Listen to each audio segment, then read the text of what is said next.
You guys they call you Greeks, but from present day Turkey, you're not Jewish. You're not from Israel. You have not been circumcised as a sign of a covenant.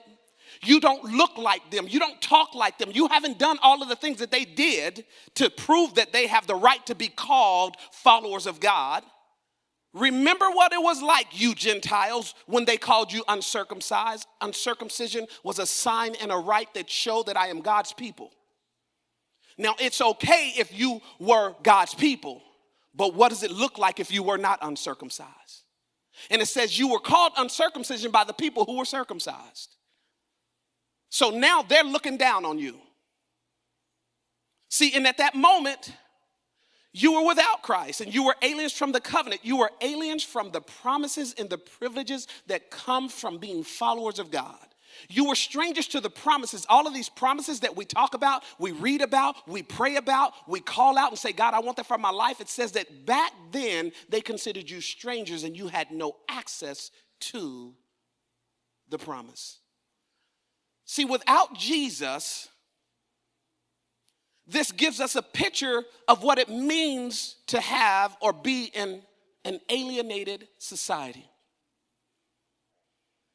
Jews misinterpreted something. They misinterpreted being God's chosen people as being God's only people. And yet God cares for all of humanity. And he chose the Jewish people to be the source of unity and togetherness throughout the world. But unfortunately, listen, because we're talking about Jewish people, but I think we can put this in every segment of every aspect of all of our lives and how we segment our own situations and how we view ourselves and how we label ourselves and how we begin to esteem ourselves. Because if you prop yourself up, that means you got to use somebody to push down to get up there.